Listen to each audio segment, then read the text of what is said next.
আল্লাহ ডাক দিয়া বলে, মানুষ আমি তোমারে কত ভালোবাসি, কত মহব্বত করি, কত মায়া করি। এ মানুষ, তোমারে আমি আল্লাহ কত ভালোবাসি। এ বান্দা, দুনিয়াতে যখন তুমি আমার নাফরমানি করো, আমার সাথে শিরিক করো, আমাকে বৃদ্ধাঙ্গুলি দেখাও, তখন আমি আল্লাহ আশ্চর্য হয়ে যাই। বান্দা, তুমি তো দুনিয়ার জমিনে এক সময় ছিলে না, এখন আছো, আবার দুনিয়াতে থাকবে না। এই তিনটা প্রশ্ন যখন তুমি নিজের করবা, দুনিয়াতে আমি একদিন ছিলাম না, ছিলাম কোথায়, এখন আছি, আবার থাকবো না, যাব কোথায়? কোন মানুষ যদি তিনটা প্রশ্ন তার বিবেকে করে, ওই মানুষটা কোনোদিন জালেম হতে পারে না, জুলুম করতে পারে না, আল্লাহর আদালতে সে মুমিন হয়ে যায়। আমরা দুনিয়াতে একদিন ছিলাম না, প্রত্যেকে আমরা মায়ের পেটের ভিতরে ছিলাম। মায়ের পেটের ভিতরে আমাকে আপনাকে, সেখানে আল্লাহ পাক রক্ত, জমাট রক্ত থেকে মানুষের রূপান্তরিত করার জন্য আল্লাহ সেখানে দুইজন ফেরেশতা রেখেছে। দুইজন ফেরেশতা দিয়া আল্লাহ মায়ের পেটে আমাকে আপনাকে বানাইছে। এই দুই ফেরেশতা আল্লাহকে ডাক দিয়া বলে, আল্লাহ আপনার বান্দাকে আমরা কেমনে বানাইতাম? আঙ্গুলকে 22টা হবে না 20টা হবে? আঙ্গুল কি 23টা হবে না 24টা হবে? আল্লাহ ডাক দিয়া, আমার বান্দারে কেমনে বানাইবা? আমার কাছে জিজ্ঞেস করার দরকার নাই। ওই যে লৌহে মাহফুজের বোর্ড আছে, ওখানে তাকায়া দেখো, আমার প্রত্যেকটা বান্দার সেখানে নকশা আছে, ডিজাইন আছে। ওখান থেকে দেখে দেখে আমার বান্দাকে তার মায়ের পেটের ভিতরে তোমরা বানাইতে থাকো। প্রত্যেকটা মানুষকে মায়ের পেটে বানানোর জন্য আল্লাহ সেখানে দুইজন ফেরেশতা নিযুক্ত রেখেছে। কয়জন জোরে বলেন না? আরে মানুষ এগুলি জানে না, মনে করছে আইসি দুনিয়াতে, আইসি আর কি আমু, খাও দাও ফুর্তি করো, দুনিয়াটা মস্ত বড়। আরে খাও দাও ফুর্তি করে দুনিয়া মস্ত বড় হইলে তোমার লাভ হইব কি? তুমি তো শেষ বয়সে যাবো টেম্পাল লুজ হইয়া, দাঁত জায়গা হইয়া, চামড়া জায়গা ঢিলা হইয়া, দাড়ি মুছ জায়গা সাদা হইয়া, তোমার নিজের অস্তিত্ব তো শেষ হইয়া যায়। তো দুনিয়া মস্ত বড় হইলে লাভ হইব কি? লাশ ফিনিশন তো আমাদের জিরো। কথা বলেন ঠিক কিনা? খাও দাও ফুর্তি করার জন্য দুনিয়া না, দুনিয়া ফাটানোর একটা উদ্দেশ্য আছে। কথা বলেন ঠিক কিনা? উদ্দেশ্য আছে। প্রত্যেকটা মানুষকে মায়ের পেটের ভিতরে বানানোর জন্য আল্লাহ সেখানে দুইজন ফেরেশতা মায়ের জামাট রক্ত থেকে আমাকে আপনাকে ফেরেশতারা বানাইতে থাকে। আল্লাহ ডাক দিয়া বলে, মানুষ তোমার মায়ের পেটের ভিতরে আমি বানাইলাম। সেই মায়ের পেটের ভিতরে তোমার কোনো অস্তিত্ব ছিল না, তোমার নাম গন্ধ ছিল না। আমি আল্লাহ তোমার সেখানে বানিয়েছি। এ বান্দা, তোমার এমন না পাক পানি দিয়া বানাইছি যে পানির কথা দুইজন মানুষের সামনে তুমি বলতে পারো না, তোমার লজ্জা লাগে। আমি আল্লাহ তোমার বাবার পিঠ থেকে, মেরুদণ্ড থেকে, আর তোমার মায়ের বুক থেকে, দুই মিশ্রণ থেকে আমি পানি নিয়ে তোমাকে মায়ের পেটের ভিতরে জমাট রক্ত বাঁধাইছি। জমাট রক্ত বাঁধা সেখান থেকে আমি আস্তে আস্তে করে তোমাকে মানুষে রূপান্তরিত করেছি।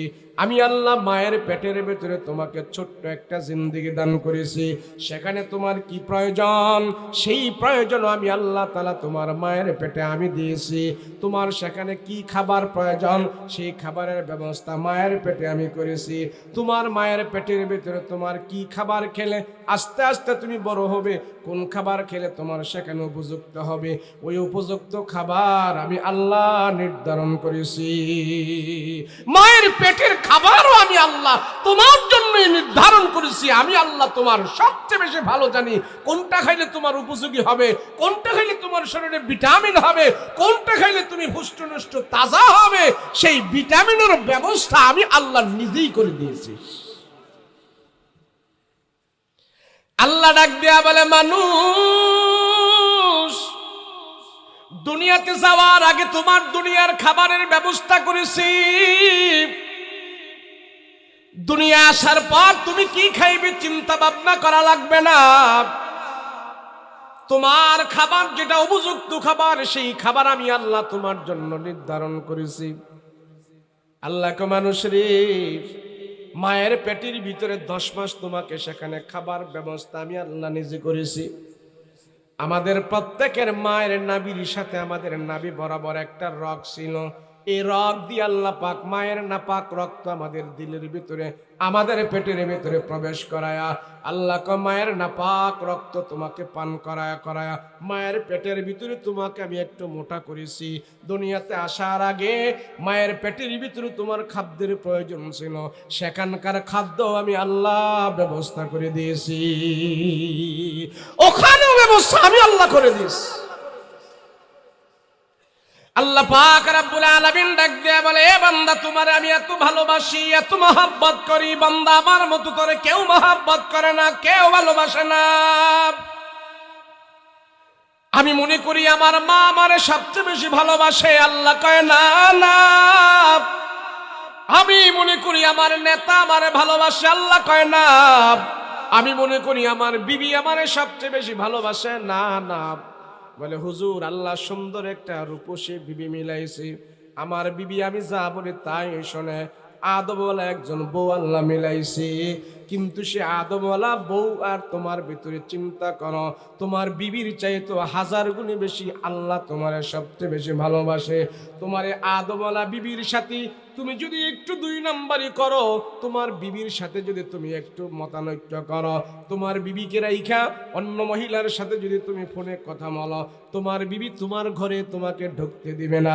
আল্লাহকে আমারে রাইখা বন্দা কত কিছু করো, না প্রমাণী করো, আমার সাথে জালিমি করো, আমার সাথে জুলুম করো, কিন্তু আমি আল্লাহ তোমাকে আমার জমিন থেকে বের করে দেই না। আমি বারবার আমার রহমতের হাত বাড়ায় রাখছি, বন্দা তোরে সুযোগ দিয়ে রাখছি। তুমি যদি 70 বছর বয়স তোমার নিজের ভুল বুঝিয়া যদি আমার দরবারে তওবা করো, আমি আল্লাহ তোমার 70 বছরের গুনাহ পর্যন্ত ক্ষমা করে দেব। তার নাম হলো আল্লাহ। আল্লাহ কে মুমিন, তোমার মায়ের পেটের ভিতরে আমি আল্লাহ তোমার জন্য খাবারের ব্যবস্থা করেছি। বান্দা মায়ের পেটের ভিতরে তোমার মুখ দিয়া খাবার প্রবেশ করাই নাই, মায়ের পেটের ভিতরে তোমার জবান দিয়া মায়ের নাপাক রক্ত ঢুকাই নাই। আমি মায়ের পেটের ভিতরে তোমার এই মুখটা জবানটা আমি আল্লাহ পবিত্র রেখেছি। এই বান্দা দুনিয়াতে আসার পর আমি জানি এই জবান দিয়া তুমি আমার নাম উচ্চারণ করো মা, এই জবান দিয়া তুমি সর্বপ্রথম কালেমা উচ্চারণ করো মা। আমার সন্তান আপনার সন্তান দুনিয়াতে যখন কথা বলা শিখি, মা বাবার উপরে দায়িত্ব হইল এই সন্তানটাকে সর্বপ্রথম কালেমা শিক্ষা দিবা। সন্তানকে আপনি ধরায় ধরায় জবান দিয়া তার থেকে উচ্চারণ করাইবেন, বলবেন লা ইলাহা ইল্লাল্লাহ, লা ইলাহা ইল্লাল্লাহ, লা ইলাহা ইল্লাল্লাহ, লা ইলাহা ইল্লাল্লাহু মুহাম্মাদুর রাসূলুল্লাহ সাল্লাল্লাহু আলাইহি ওয়াসাল্লাম। মা বাবা দুনিয়ার জমিনে সন্তানকে কালেমা পড়ানোর জন্য, আল্লাহর নামটা সন্তানের জবান থেকে উচ্চারণ করার জন্য আল্লাহ পাক মায়ের পেটের ভিতরে আমার আপনার জবানটারে পবিত্র রাখছে। মায়ের নাপাক রক্ত আমার জবান দিয়ে পেটের ভিতরে ঢুকায় নাই, আমার নাভি থেকে মায়ের নাভি বরাবর একটা নল লাগায় দিছে, রগ লাগায় দিছে। সে রগের ভিতর থেকে মায়ের নাপাক রক্ত আমার দেহের ভিতরে ঢুকেছে। আল্লাহ বলে তোমার জবান আমি হেফাজত রেখেছি, জবানের মধ্যে আমি নাপাক রক্ত প্রবেশ করাই নাই। এই জবান দিয়ে তুই দুনিয়াতে এসে সর্বপ্রথম দায়িত্ব হলো আমার আল্লাহকে তুই ডাক দিবি। সেই জন্য মায়ের পেট থেকেই তোর জবানকে আমি পবিত্র করে দুনিয়াতে প্রেরণ করেছি। সুবহানাল্লাহ। আল্লাহ ডাক দিয়া বলে, মুমিন দুনিয়াতে আসবা, তুমি কি খাইবা দুনিয়ার আসার পর? আমরা দুনিয়াতে আসার পর একদম দুর্বল, শব্দ ভূমিষ্ঠ শিশুরা দুনিয়াতে আসার পর দুর্বল হয়। দুর্বল হলে কি হয়েছে? খাবারের চাহিদা, খাবারের প্রয়োজন হয়। দুর্বল একটা শিশু দুনিয়াতে আসার পর তার খাবারের চাহিদা হয়, খাদ্যের প্রয়োজন হয়। আল্লাহকে মানুষ দুনিয়াতে আসার পরে তুমি দুর্বল হবে, কিন্তু তোমার খাবারের প্রয়োজন হবে। সেই জন্য আমি আল্লাহ তোমার জন্য খাবার নির্ধারণ করেছি, যেমন খাবার, যে খাবার পৃথিবীর কোনো ডাক্তার তোমার জন্য নির্ধারণ করে নাই, যেই খাবার আমি আল্লাহ তোমার জন্য নির্ধারণ করেছি। খাদ্য গুদামেও তুমি যাওয়া লাগবে না, হোটেলেও তোমার খাদ্য খাইতে হবে না। আমি আল্লাহ তোমার জন্য উপযুক্ত খাবার তোমার মায়ের বুকের মধ্যে আমি আল্লাহ স্তনে দিয়েছি।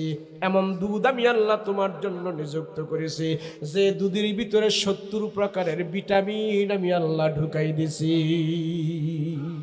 70 প্রকারের ভিটামিন আল্লাহ মায়ের দুধের ভিতরে আল্লাহ পাক দান করেছেন। সুবহানাল্লাহ। আল্লাহ ডাক দিয়া বলে, মুমিন, হে মানুষ, তুমি দুনিয়াতে যাবার পর তোমার খাদ্যের প্রয়োজন হবে, আমি জানি। তুমি একদম দুর্বল, তোমার জবানের দাঁত থাকবে না। আমি আল্লাহ তোমার জন্য এমন খাবার নিযুক্ত করেছি, যেই খাবারটা অতি মাত্রায় গরম না। কেন? আমি আল্লাহ জানি বান্দা তুমি শিশু থাকবে, বেশি গরম খাবার খাইলে তোমার ঠোঁটগুলো পোড়া যাবে, আবার বেশি ঠান্ডা খাবার খাইলে তোমার পেটের মধ্যে বুটবুটানি আরম্ভ হবে, আবার শক্ত খাবার খেতে পারবা না, তোমার জবানের দাঁত থাকবে না, তোমার মুখে দাঁত থাকবে না। সেই জন্য আমি আল্লাহ তোমার জন্য এমন পিওর খাবার নির্ধারণ করেছি। আল্লাহ কোরআনে কারিমে ডাক দিয়া বলেন, নুজদিকুম মিম্মা ফি বুতুনিহি মিন বাইনি ফারুসিউ ওয়া দামিল লাবানান খালিসান সাইগাল লিশারিবিন।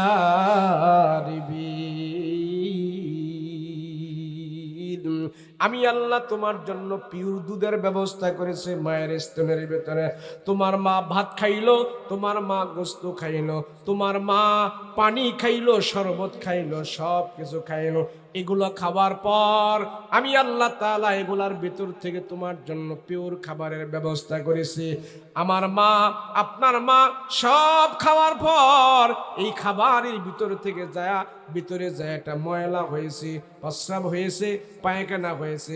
আল্লাহ ডাক দিয়া কয়, এর ভিতর থেকে আমি আল্লাহ তাআলা তোমাদের জন্য গরম পিওর দুধের ব্যবস্থা করে দিয়েছি। আমার কোন ডাক্তার কবিরাজ এমন ভাবে দুধ বানাইতে পারে না আমার আপনার জন্য। আল্লাহ ডাক দিয়া বলে, মানুষ, তোমার জন্য কোন খাবারটা উপযোগী, তোমার জন্য কোন খাবারটা প্রয়োজন, কখন তুমি কোন খাবার খেলে তোমার জন্য ভালো হবে, সেই খাবারের ব্যবস্থা আমি আল্লাহ নিযুক্ত করেছি। আমি আল্লাহ সেই খাবারের ভিতরে ভিটামিনও প্রবেশ করাই দিয়েছি। আমি জানি মানুষ দুনিয়াতে যাওয়ার পর খাদ্যের জন্য তুমি ছোটাছুটি করবে, খাদ্যের জন্য তুমি পেরেশান হয়ে যাবে, এই খাদ্যের জন্য তুমি দিন রাত পরিশ্রম করবে। আল্লাহ কয়, বান্দা, আমি আল্লাহ তোমার জন্য খাদ্য নির্ধারণ করে দিয়েছি, রিজিক তোমার জন্য আমি নির্ধারণ করে দিয়েছি। তোমরা যদি ওয়াস্তাবির আলাইহা লা নাসআলুকা রিজকা, আল্লাহ কয় নামাজ পড়তে গেলে তোর জন্য আমি রিজিকের ব্যবস্থা করব। আর আমরা দেখি মসজিদে যাই, দোকান বন্ধ করে যাই, ব্যবসা বন্ধ করে গেলে আমাদের ব্যবসায় কাস্টমার হবে, আমাদের রিজিক কম হবে। আল্লাহ কয়, দোকান বন্ধ করলে আমি তোমার জন্য রিজিকের ব্যবস্থা করে দেব। আল্লাহ কোরআনের আয়াতে বলে, তুই যদি ব্যবসা বাণিজ্য বন্ধ করে নামাজে যাস, আমার সাজদা দেস, আমি তোর রিজিক বাড়ায়া দেব। আর আমরা চোখে দেখতেছি দোকান বন্ধ করে যদি মসজিদে যাই, তাহলে কাস্টমার আসবে না, রিজিক আরো কমে না হইব। কথা বলেন ঠিক কিনা? তাহলে আমাদের দেখা কি সত্য নাকি আল্লাহর কথা সত্য? কথা বলেন, আল্লাহর কথা সত্য না আমাদের দেখা সত্য? আল্লাহ ডাক দিয়া বলে, মানুষ, আমি তোমার যে কত ভালোবাসি তুমি জানো না। মায়ের পেটের ভিতরে আমি আল্লাহ এক এক করে তোমার অঙ্গ প্রত্যঙ্গ গুলো আমি আল্লাহ বানিয়েছি।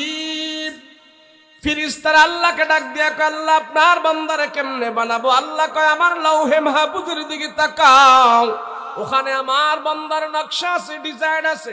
আব্দুল করিমের চেহারা ওখানে আছে, আব্দুর রহিমের ডিজাইন ওখানে আছে। ওখান থেকে দেখে দেখে আমার বান্দারে মায়ের পেটের ভিতরে বানাইতে থাকু। ফেরেশতারা ওখান থেকে দেখে দেখে বানায়। আমাদের পা বানায়, হাঁটু বানায়, মাজা বানায়, কোমর বানায়, গাড় বানায়, কাঁধ বানায়, পেট বানায়, পিঠ বানায়। বানাইতে বানাইতে ফেরেশতারা এই পর্যন্ত বানায়। আল্লাহ ডাক দিয়া কয়, ও ফেরেশতারা, আমার বান্দারে আর তোরা বানাইস না। বান্দার হাত পা অঙ্গ প্রত্যঙ্গ গুলো তোমরা সব বানাইলা, বান্দার সম্মানিত চেহারাটা কপালটা তোরা বানাইস না কেন গো আল্লাহ? কেন বান্দার চেহারাটা আমরা বানাবো না? আল্লাহ ডাক দিয়া কয়, আমার বান্দার সম্মানিত কপাল এবং চেহারাটা আমি আল্লাহ আমার নিজের কুদরতি হাত দিয়া বানাই দিতে চাই। এই জন্য তাম পৃথিবীর মুখে যত মানুষ আছে, একজন মানুষের চেহারা আরেকজন মানুষের সাথে কোনোদিন হুবাহুব মিলবে না। কথা বলেন ঠিক কিনা? এই কপাল কে বানাইলো? জোরে বলেন না, কে বানাইলো? আল্লাহ বানাইছে। আল্লাহকে আমার সম্মানিত, তোমার সম্মানিত কপাল আমার কুদরতি হাত দিয়ে বানাইছি। আর আমার কুদরতি হাতের কপাল যখন দুনিয়াতে যাওয়ার পর আমার কুদরতি কদমে লাগায়া সেজদা দিবা, রাসূল বলেন একটা সেজদার দাম তাম পৃথিবীর চাইতে আল্লাহর কাছে আর বহুত দামি হয়ে যায়। আমরা তো মনে করি হ্যাঁ এই তো নামাজ পড়তে আসি, সেজদা দিতে আসি, কিছুদিন হয় না, কিছুদিন ভাই না। তুই বেটা দুনিয়াতে পাইলে তো লস, আখেরাতে পাইলে লাভ। দুনিয়াতে পাইলে তো খাইয়া দায়া এটা প্রসাব পায়খানা করে দিয়া শেষ। দুনিয়াতে পাওয়ার জন্য আচ্ছা আসমান জমিনের চাইতে যদি একটা সেজদার দাম আল্লাহর কাছে বড় হয়, তাহলে এই ফলাফলকে আল্লাহ দুনিয়াতে দেওয়ার কোনো সুযোগ আছে? এটা আমি কই রাখবো? আল্লাহ বলে মানুষ গাফেল হইও না, জাহেল হইও না, আখিরাত সম্পর্কে খবর রাখো। যে আমরা মানুষের আখিরাত সম্পর্কে মূর্খ, বোকা। আপনারা বিক্রমপুরের মানুষ ব্যবসা করেন না? কথা করেন না? ব্যবসা করেন না? এই যে বাবু বাজারের দিক দিয়ে গেলে দেখা যান না, দেখা না বিশাল বড় বড় চাউলের মাহাজনরা সামনে কতগুলো মালসার মধ্যে খোরা, মালসার মধ্যে এত ছোট ছোট মালসার মধ্যে চাউল নিয়ে বসে থাকে না? কথা কয় না কে? তো কোনো বোকায় যদি যায় গায়ে বেড়া সারাদিন দোকান খুললে কে এটুকু চাইলে বসে রয়েছে বেড়া, এটা কি ব্যবসা করে? তাহলে হ্যাঁ বোকা না? কথা কয় না, বোকা না? আপনি যদি যায় কান বেড়া সারাদিন এই ক্যাশের মধ্যে কতগুলো চাল নিয়ে বসে রয়েছে ঠং ধরে, বেড়া কি ব্যবসা করে, কি ভাড়া দেয়, কেমনে চলে? যদি আমি এই ধারণা করি তো বোঝা যাবে আমার চাউলের ব্যবসা সম্পর্কে ধারণা নাই। আচ্ছা বেড়া যে এই ছোট্ট ছোট্ট মালসার মধ্যে খোরার মধ্যে চাউল নিয়ে বসে রয়েছে, হ্যার কি ব্যবসা? কি এইটা নাকি এটা স্যাম্পল? এটা কি আসল? এটা আসল? এটা আসল নয়, আমি বুঝতে পারি নাই। আরে বোকা, এটা তো স্যাম্পল, এটার গুডাউন, এটার বৃহত্তর বাজার রয়েছে পিছনে। গুডাউনের মধ্যে এমন বহু চাউল রয়েছে, ওখান থেকে অল্প অল্প দিয়ে এখানে সাজায়া রাখছে। কথা বলেন ঠিক না? মানুষ এই দুনিয়ার হায়াতে জিন্দগিতে আমাদেরকে আল্লাহ যা কিছু দিয়েছে, ওই বাবু বাজারের খোরার মালসার মতো এগুলি স্যাম্পল সাজায়া রাখছে। এটার গুডাউন আল্লাহ পাক জান্নাতের ভিতরে রাখছে। ওই জান্নাত সম্পর্কে আমাদের খবর নাই, ওই আখিরাত সম্পর্কে আমাদের জ্ঞান নাই। গরু ছাগলের মতো হয়ে গেছি, সেই জন্য এই খোরা মাল পাগল হয়ে গেছে। কথা বলেন ঠিক কিনা? স্যাম্পল থেকে পাগল হওয়া যাবে না। আল্লাহ ডাক দিয়া বলে, মানুষ আখিরাত সম্পর্কে তোমার যদি জ্ঞান না থাকে তাইলে তুমি একজন বোকা। রাসূল বলেন, দুনিয়া খুলিকাত লাকুম ওয়া আনতুম খুলিকতুম লিল আখিরাহ। দুনিয়াটা এটা কিছু না, দুনিয়াটা হইল নমুনা, আখিরাত হইল আসল। দুনিয়া কিছুই না, দুনিয়া নমুনা। আল্লাহর নবী বলে, মানুষরে তুমি যদি কবরের আযাব দেখতে পাইতা, দাঁতগুলো বের করে তুমি হাসতা না। জাহান্নামের আযাব তুমি দেখতে পাইতা, দাঁতগুলো বের করে তুমি হাসতা না। নবীজি বলে, মানুষ যদি জাহান্নামের আযাব দেখতে পাইতো, তার সন্তানকে জীবনে সে আদর করত না, তার বিবিকে পর্যন্ত আদর করত না, ঘর সংসার বাড়ি গাড়ি সব রেখে দিয়া এই বান্দা জঙ্গলের ভিতরে যায় পড়ে থাকত। আল্লাহ জাহান্নামের আযাব আমাকে দেখায় না, কবরের শাস্তি আমাকে দেখায় না, এর জন্য আল্লাহ আমার আপনার উপরে রহম করেছে।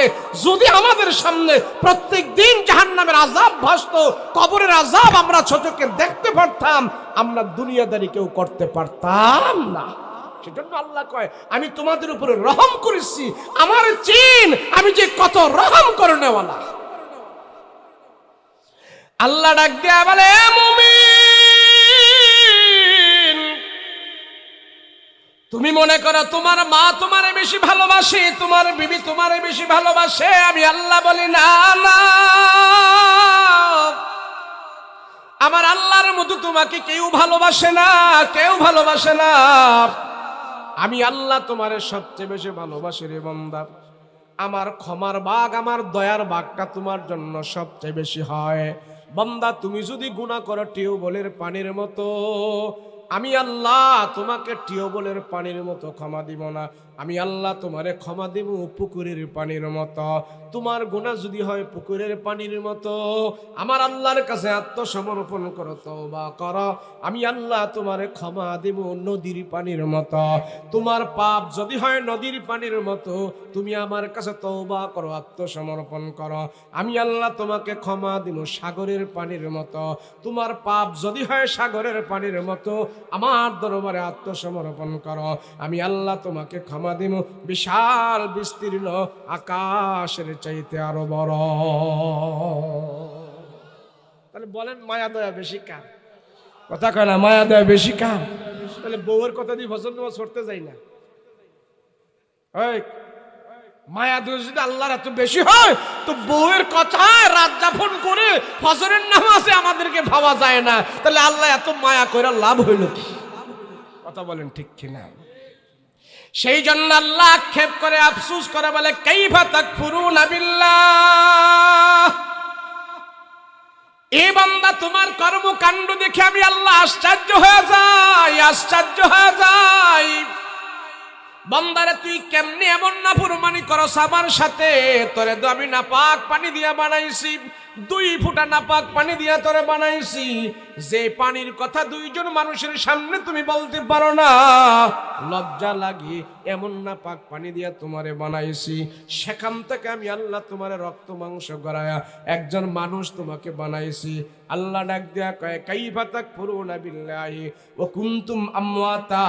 বান্দারে তুমি ছিলে মৃত, তোমার কোনো অস্তিত্ব ছিল না, সেখান থেকে আমি আল্লাহ তোমাকে অস্তিত্ব দিয়েছি, দুনিয়ার হায়াত তোমাকে আমি দিয়েছি।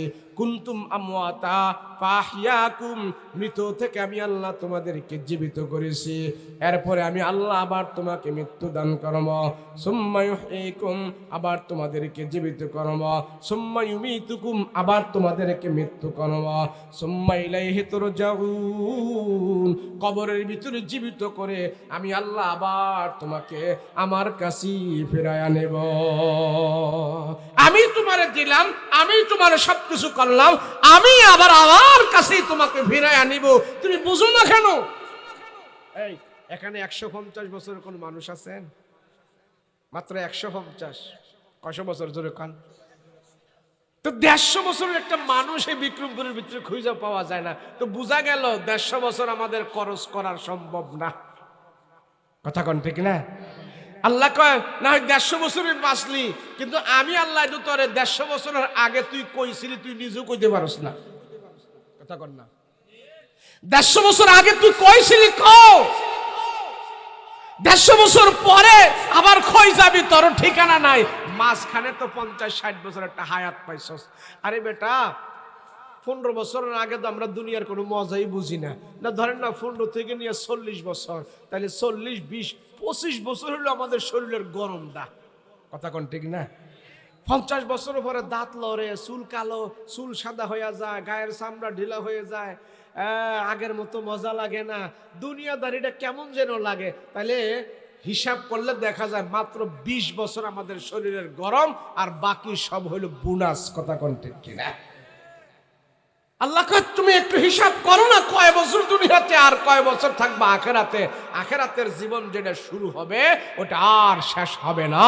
আমি আল্লাহ তোমারে জান্নাতে ঢুকামু, আর বের করব না। ওখানে যে হায়াত দিব আর শেষ হবে না।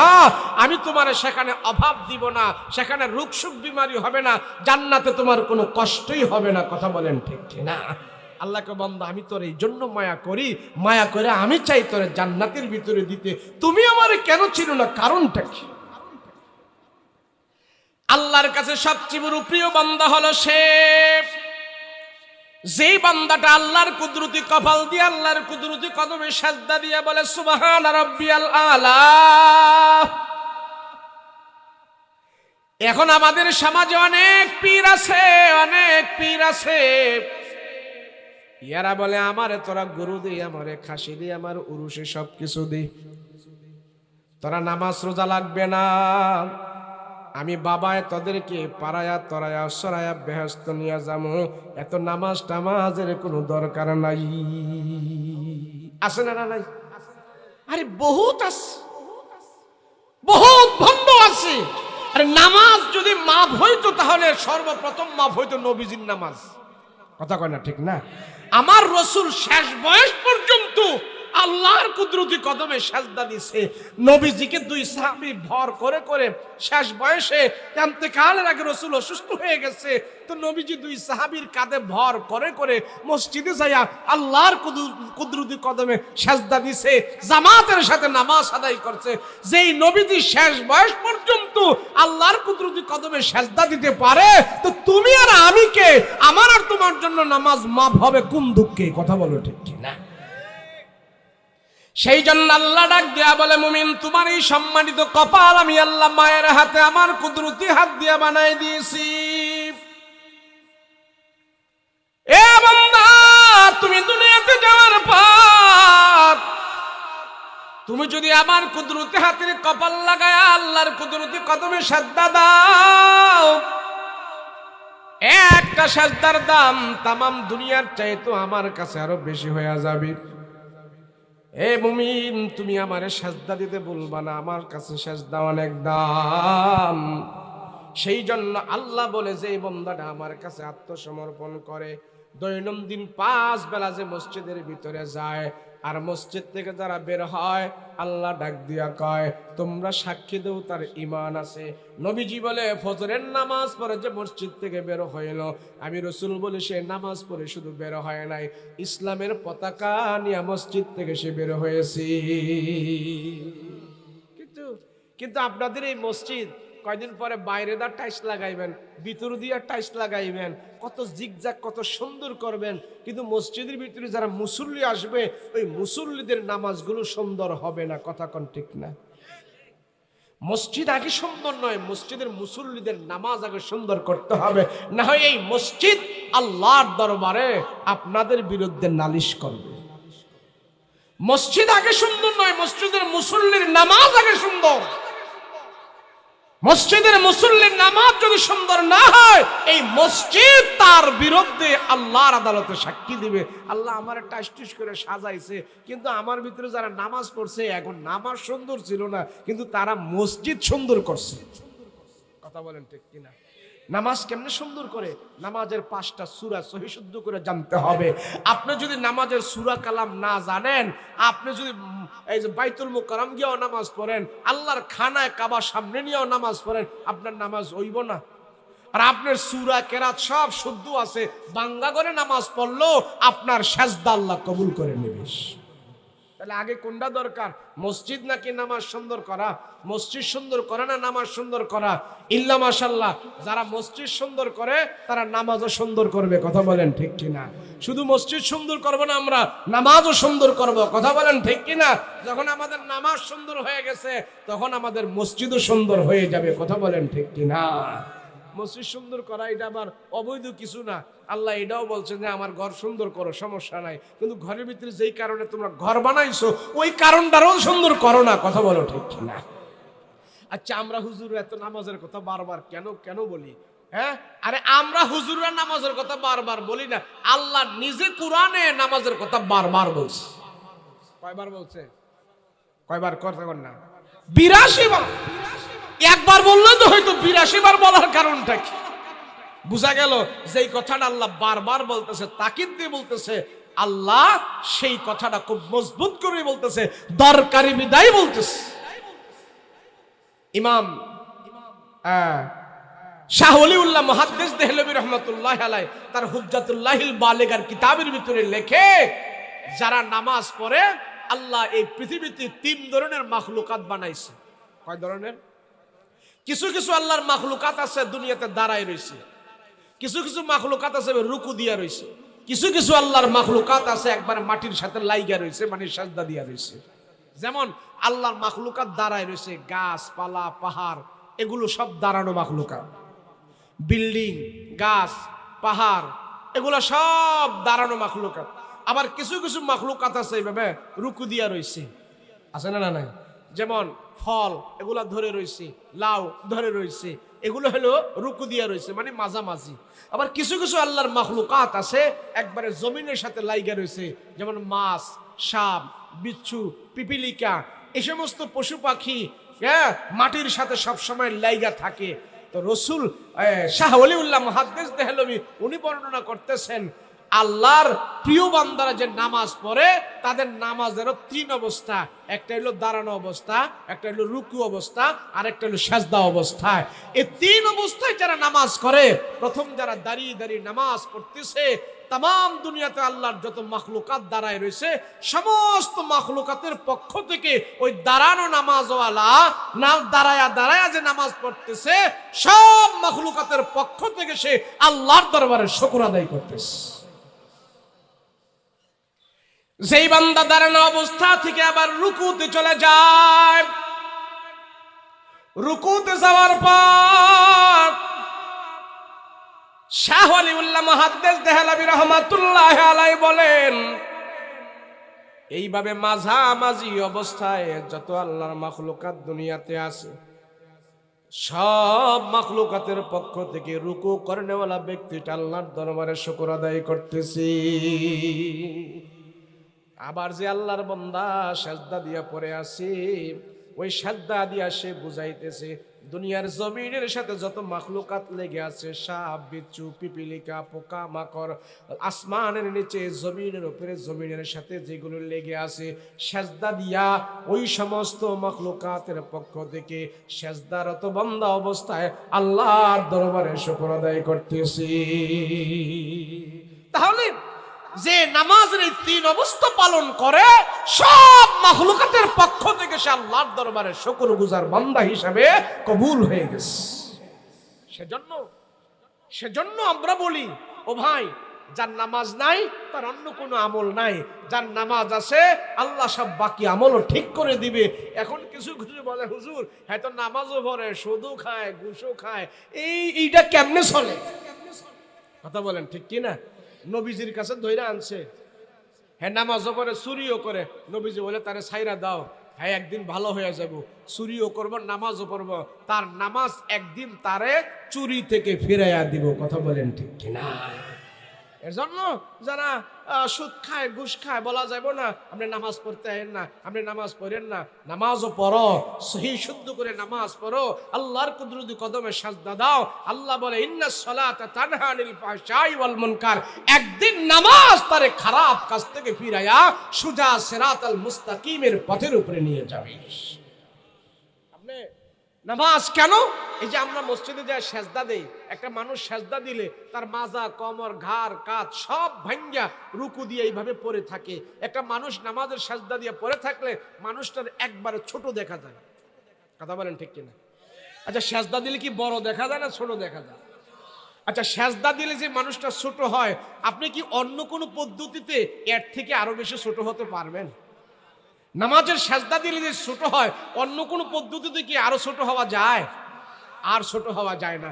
যখন একটা মানুষ নামাজের সেজদা দিয়ে পড়ে থাকে, আল্লাহ আরো সাজমি ফেরেশতাদেরকে ডাক দিয়ে কয়, দেখ আমার বান্দায় তার মাজা, কোমর, ঘাড়, কাঁধ সব ভাঙ্গা একবারে প্যাকেট হইয়া বান্দায় ছোট হয়ে আমার কুদরতি কদমে পড়া রয়েছে।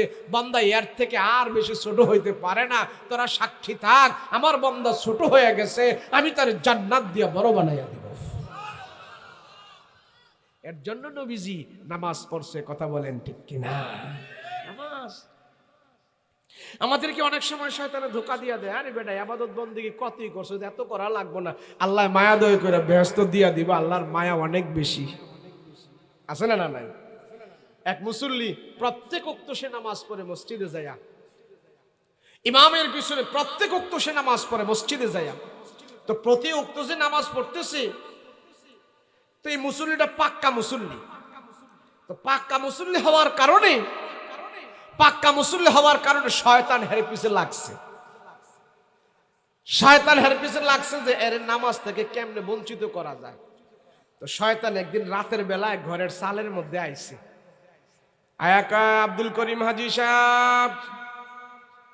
তো আব্দুল করিম হাজী সাহেব দেখলো এত রাত্রে আমার সালে কে আমারে ডাকে।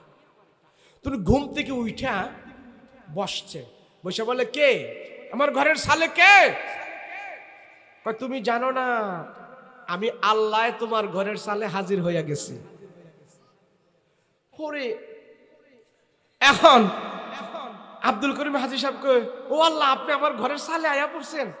হাই হাই, আমি কি দিয়ে মেহমানদারি করবো, আপনার কি করবো না করবো? না, আমার মেহমানদারি লাগতো না, তোর জন্য একটা খুশির সংবাদ নিয়ে আইছি। বলে, কি সংবাদ?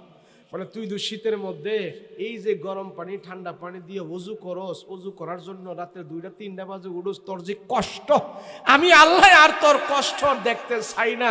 তুই এতদিন নামাজ পড়া আমার এত খুশি করছস, আমি খুশি হইয়া তোরে বলতেছি আর নামাজ টামাজ লাগবো না, এই শীতের মধ্যে তোর ওযু টুজু লাগবো না, এখন থেকে তোর মসজিদে যাওয়াও লাগবো না, আমি আল্লাহ খুশি হইয়া গেছি, যা আর নামাজ লাগতো না। এখন এই আব্দুল করিম হাজী সাহেব উনি ছিলেন ইবাদত গুজার বান্দা, কিন্তু এলেম কালাম ছিল না, আবেদ ছিল, আলেম ছিল না। তো উনি তো ঘুমের থেকে উঠে এত খুশি, আল্লাহ আমি এত কষ্ট করে ইবাদত বন্দি করছি, আল্লাহ কবুল করে ফেলছে, এখন থেকে আমার আর নামাজ লাগবে না।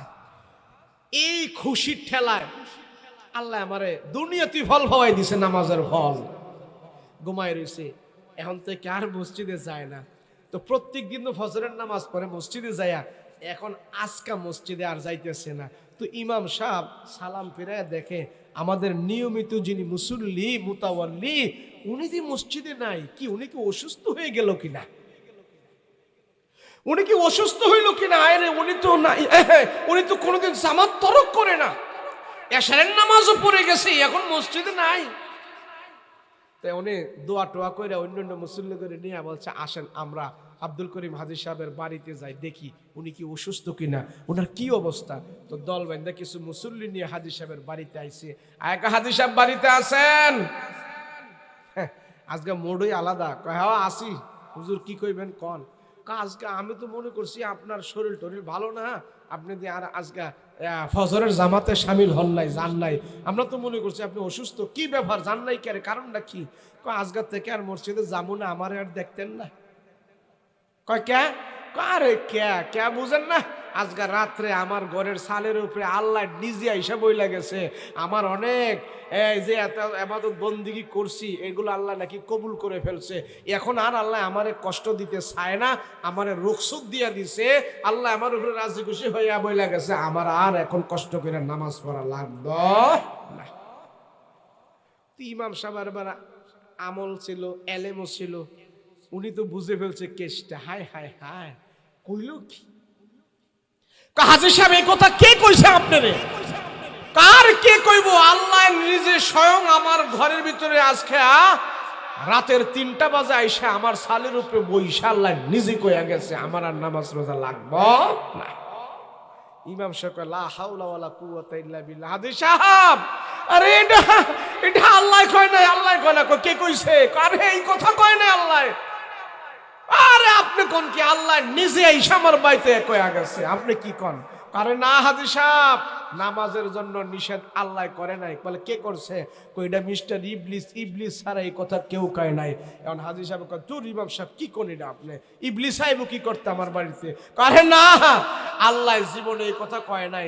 দেখেন না, নবীজিও তো শেষ বয়স পর্যন্ত, ইন্তেকালের আগ পর্যন্ত নবীজিও মসজিদে যায় জামাতের সাথে নামাজ পড়ছে, 2 সাহাবীর কাঁধে ভর করে দিয়া নামাজে গেছে, নামাজ পড়ছে। তো নবীও যদি শেষ বয়সে নামাজ পড়তে পারে আল্লাহ আপনারই এই বয়সে কোন দুঃখে কইব নামাজ না পড়ার লাগে। এটা হাদিস বিরোধী কথা, কোরআন বিরোধী কথা, এগুলা শয়তানি কথা।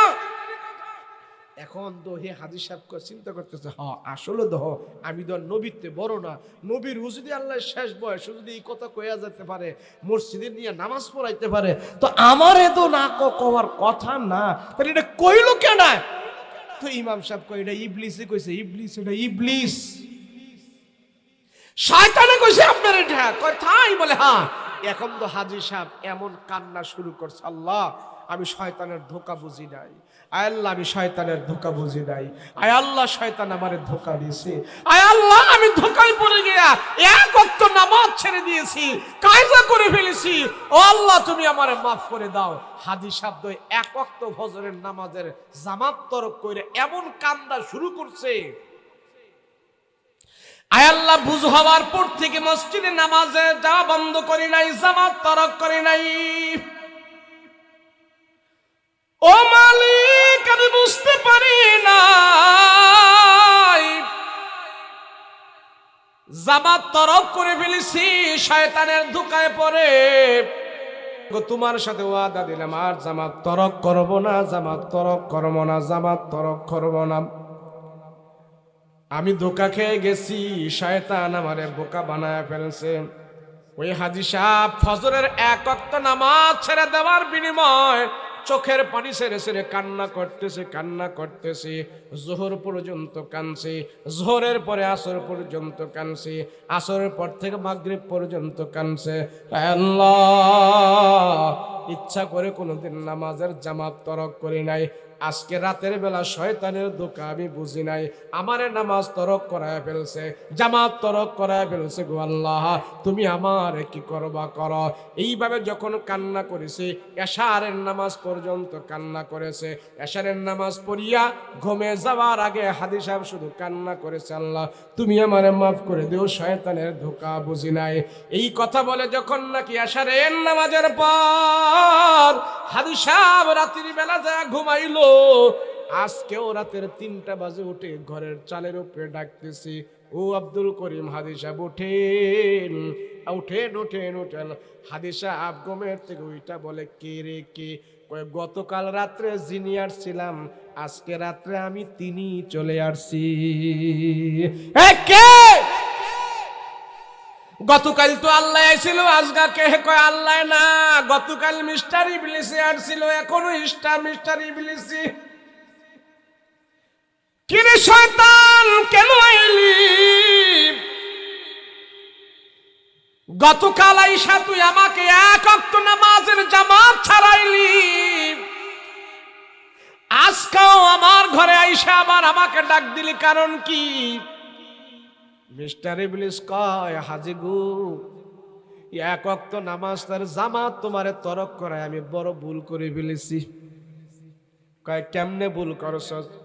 কয় আপনি আল্লাহর কাছে আগে যেই প্রিয় ছিলেন, এক ওয়াক্ত নামাজের জামাত তরক কইরা আজকে যে আপনি কান্না দিছেন, সারাটা দিন যে কান্না করেছেন, আপনার চোখের পানি দেখে আল্লাহ তাআলা আগের চাইতে এখন আপনার প্রতি আরো বেশি খুশি হয়ে গেছি। এই জন্য আমি চিন্তা করেছি আর আপনি নামাজ খায়জা করা লাগবো না, নামাজ পড়েন, নামাজ পড়েন, নামাজ পড়ে আল্লাহরে সন্তুষ্ট করেন, আল্লাহরে সন্তুষ্ট করেন, নামাজ পড়াই।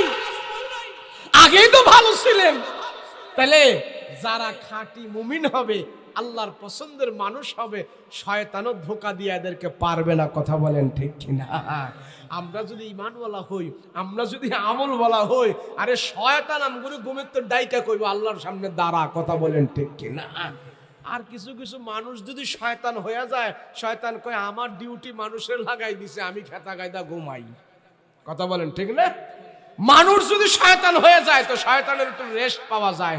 শয়তান কি করে, আমার এলাকায় আমার এক চাচা কো বাতিজা ফজরের নামাজ পড়মু কেমনে? ফজরের নামাজের টাইমে শয়তান যেন আমার ভাউডি টিভি আমি টের ভাই।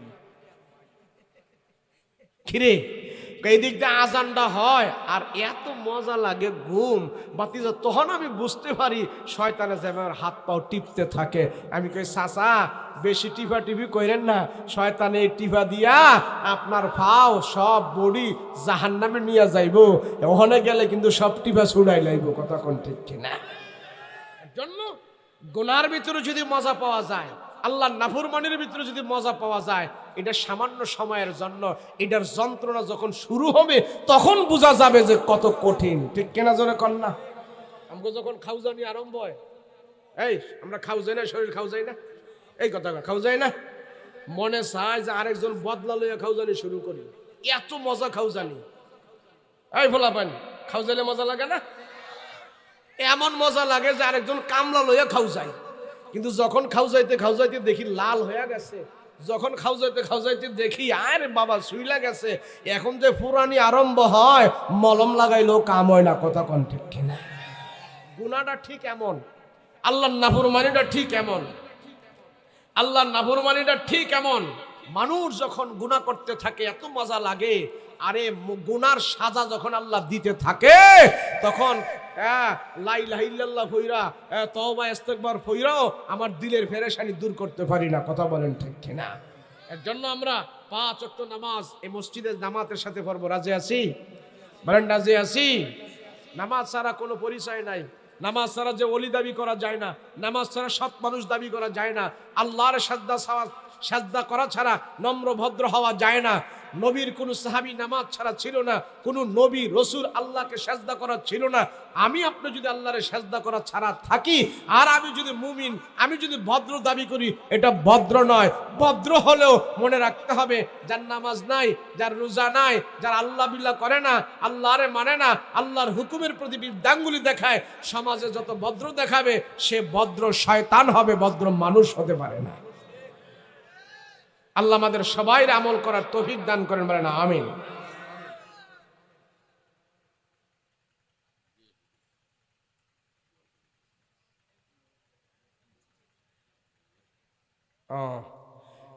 ইমাম সাহেব মসজিদে যখন 2-3 মিনিট জামাত দেরি হইলে মুসল্লি ইমাম সাহেবের ওপর ক্ষিপ্ত হইয়া যায়।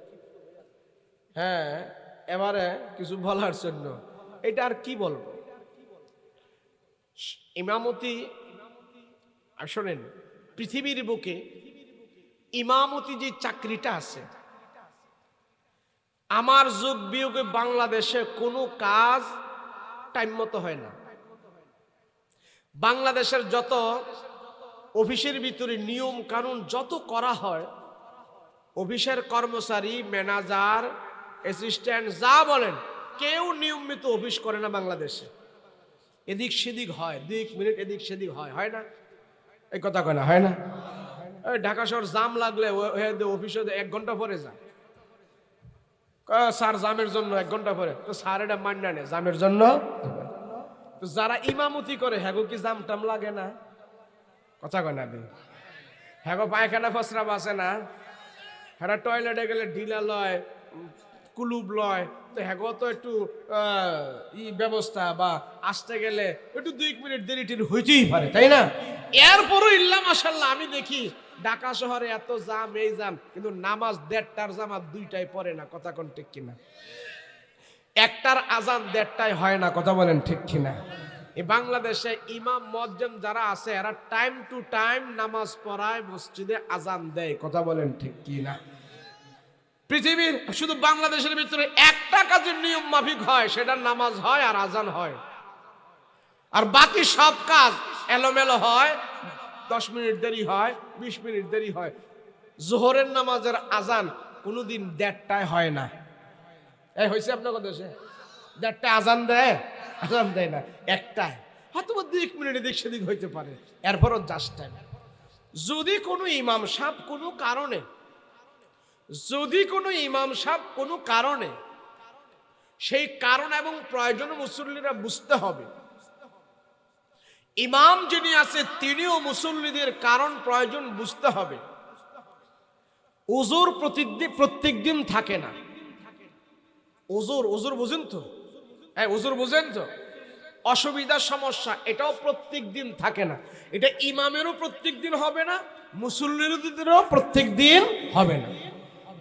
ঘটনাক্রমে কোনো একদিন কোনো ইমাম সাহেব যদি 1 মিনিট অথবা 2 মিনিট লেট হয়ে গেল জামাতে হাজির হতে, ইমামতির মাসাল্লায় যেতে 1-2 মিনিট হাজির হয়ে গেলে কোনো মুসল্লি তার উপরে চোখ রাঙানোর কোনো সুযোগ নাই।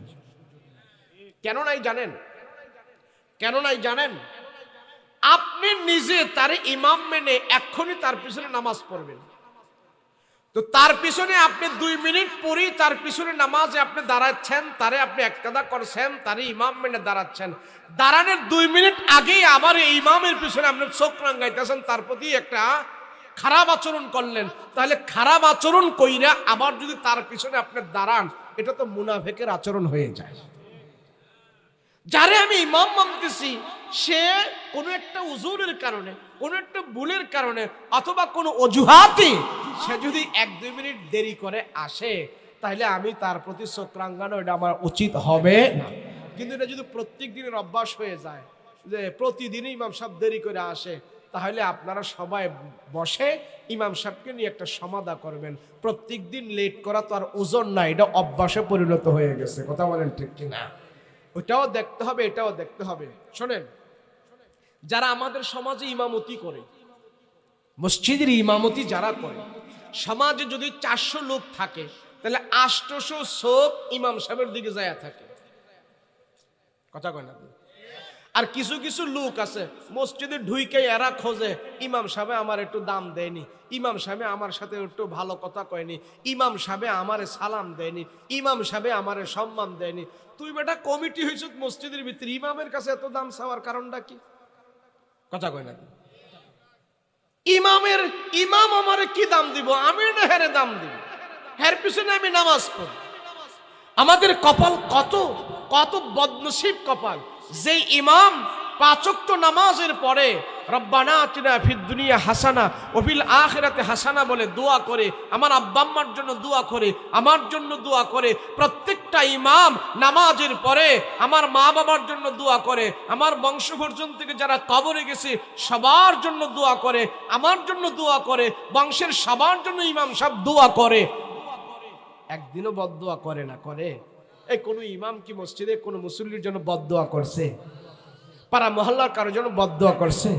কিন্তু দুঃখ আর আফসোসের বিষয়, ইমাম করে আমার জন্য সুদোয়া, ইমাম করে আমার মা বাবার জন্য দোয়া, আর আমি মসজিদ থেকে বের হইয়া শাস্ত্রলে যাইয়া ইমামের জন্য করি আমি বদদোয়া, আর ইমামের জন্য আমি করি গীবত, আর ইমামের সব বদনাম আমি ছড়াই। আছে না? না।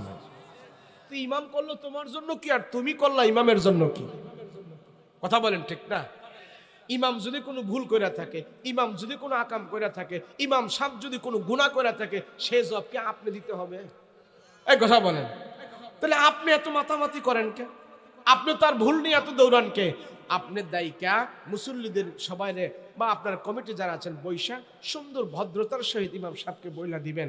ইমামেরও তো ভুল হতেই পারে যে হুজুর আমরা আপনাকে শ্রদ্ধা করি, মানি এই জিনিসটা এমনি এমনি করলে ভালো হয়। শালীনতার ভিতরে, সমঝোতার ভিতরে যদি আমরা সব কাজ করি, তাহলে ইমাম মুক্তাদি যেখানে মিল থাকবে, নামাজ পড়লে সেখানে আল্লাহর রহমত বরকত আসবে। কিন্তু এক মুসল্লি মসজিদের ভিতরে ঢুকছে, ইমাম সাহেব কয় খাটাসটাই মসজিদে আয়েকে। ইমাম সাহেব মনের দুঃখে কইছে, কওয়া ঠিক হইছে না, কিন্তু দুঃখে কয়, বেটার মনে তো দুঃখ আছে। কথা বলেন ঠিক না? তো যেই মুসল্লি মসজিদে ঢুকলে ইমাম সাহেবের দিলে কলিজা আঘাত লাগে, আর তারে নিয়ে নামাজ পড়লে সেখানে কি আল্লাহর রহমত আসবে? ইমাম যদি ভুল করে থাকে, বারবার ভুল হয়, তারে রাখার দরকার নাই তো। সে যদি জঘন্য অপরাধী হয়, তার পিছনে নামাজ পড়ার দরকার নাই, তার ভুল কারো কাছে বলারও দরকার নাই, বদনামেরও বলার দরকার নাই, চেঞ্জ করে ফেলি নাম। বদনামের কি দরকার? কথা বলেন ঠিক কিনা? কিছু কিছু ইমাম সাহেব আছে, এরা মসজিদে ঢুইকা দল পাকায়। আছে না? না। দল পাকায়, সেক্রেটারির হাতে নেই, ক্যাশিয়ারের হাতে নেই, হ্যাঁ অমুকের প্রতি খুব, এমনও ইমাম থাকতে পারে। সে তো মানুষ। এগুলা কারো পক্ষেই উচিত নয়। ইমাম সাহেবকে আপনি ইমাম হইলেও একজন, আপনার সমাজের লোক হইল 400 জন, তো 400 জনের ভিতরে বেড়া 1 লাখ কেমনে টিকবো যদি বিরুদ্ধ যায়? কথা কোন ঠিক কিনা? সেজন্য ইমামের প্রতি বদনজর দিবেন না, একটা নজর দিবেন সুনজর। আমি তো মনে করি যে 1 যুগ 12 বছর ইমামতি করতে পারে, কোন কোন ইমাম সাহেব 20 বছরও এক মহল্লায় ইমামতি করতেছে, অথচ এই মহল্লার ভিতরে লোক আছে 700 লোকের 800 চোখ এই বেটার দিকে সবসময় পাহারাদারি করছে। এই মাগনা পাহারাদারি করার ভিতরে ইমাম সাহেব খুব সতর্ক হয়ে চলছে। সব মানুষ ইমামরে পাহারা দিছে আর ইমাম সাহেব ভালো হয়ে চলছে। 1 যুগ 12 বছর যদি এইভাবে ভালো হয়ে চইলা যদি ইমামতি করতে পারে, আমি মনে করি ইমাম সাহেব সবার আগে বেহেশতে চলে যাবে, সবার আগে চলে যাবে। সেজন্য ইমাম, মুয়াজ্জিন, মুসল্লি, মুতাওয়াল্লি সবাই যদি একাকার হয়ে মিল হয়ে যদি আমরা আল্লাহর কাছে মাথা নত করি, সালাতবদ্ধ হই, সালাত আদায় করি, তো আল্লাহ আমাদের সব কাজের ভিতরে বরকত দিবে, ছেলে মেয়ের ভিতরে বরকত দিবে, সংসারের ভিতরে বরকত দিবে। আল্লাহ আমাদের কবুল করেন, বলেন আল্লাহুম্মা আমিন। মাশাআল্লাহ মাশাআল্লাহ, জি ওকে। শোনেন, এই যে মসজিদ এখানে হইতেছে রাস্তার পাশে না, মসজিদের রাস্তার পাশে মসজিদ, অনেক মানুষ এদিক দিয়া যাবে, ওযু কইরা নামাজ পড়বে। রাস্তার পাশের মসজিদগুলো কিন্তু বিভিন্ন দূর দূরান্ত থেকে অনেক মুসাফিররা এসে নাম ওয়া সাহাবিহি আজমাইন। কি লেখা কি এর বিষয় না? হ্যাঁ, দর হলে করেন একজনাকে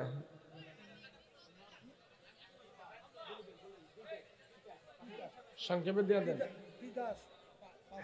হ্যাঁ, তিতাস 5,000 টাকা আল্লাহ কবুল মঞ্জুর করেন, বলেন আমিন। আল্লাহ জানে মালে বরকত দাও, বলেন আমিন।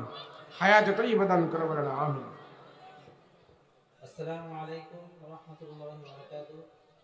একটি এলান শুনি, আগামী 27শে ফেব্রুয়ারি রোজ মঙ্গলবার বাদ আসর বয়রাগাদি জামে মসজিদের উদ্যোগে 22তম মাহফিল হতে যাচ্ছে। উক্ত মাহফিলের প্রধান বক্তা হিসেবে আসছেন সারা বাংলার আলোড়ন সৃষ্টিকারী ও সুমধুর কণ্ঠস্বর মুফাসসিরে কোরআন আলহাজ হযরত মাওলানা আব্দুল খালেক শরীয়তপুরী সাহেব। বিশেষ বক্তা হিসেবে থাকছেন মুফতি আবু বকর সিদ্দিক সাহেব, খতিব বাইতুল জান্নাহ জামে মসজিদ আশুলিয়া, ঢাকা। আরো বিশেষ বক্তা হিসেবে আসছেন হাফেজ মাওলানা আব্দুর রহমান সোহাগ, নড়াইল, ইমাম ও খতিব চুরাইল কেন্দ্রীয় জামে মসজিদ, মুন্সিগঞ্জ। উক্ত মাহফিলে সভাপতিত্ব করবেন আলহাজ মনির হোসেন, কাজী মনির হোসেন সাহেব, মেম্বার আমাদের বয়রাগাদি ইউনিয়ন 6 নং সদস্য ওয়ার্ড আর কি। তা উক্ত মাহফিলে আপনাদের সকলকে বিশেষভাবে দাওয়াত দেওয়া হলো কমিটির পক্ষ থেকে। আল্লাহ তাআলা আমাদের সকলকে আসা তৌফিক দান করুন। আস্তাগফিরুল্লাহাল্লাযী লা ইলাহা ইল্লা হুয়াল হাইয়ুল কাইয়্যুম ওয়া আতুবু ইলাইহি লা হাওলা ওয়া লা কুওয়াতা ইল্লা বিল্লাহিল আলিয়্যিল আযীম। আল্লাহুম্মা সাল্লি আলা সাইয়্যিদিনা নাবিয়িনা শাফিয়িনা হাবিবানা মাওলানা মুহাম্মদ সাল্লাল্লাহু তাআলা আলাইহি ওয়া আলা আলিহি ওয়া সাহাবিহি আজমাইন। এই সময় কাতার ধরে বসেন, যেভাবে বসেছিলেন এইভাবে থাকবেন। দোয়ার মধ্যে দিয়েন না, দোয়া করা শেষ এরপরে দিব, কেউ উঠেন না।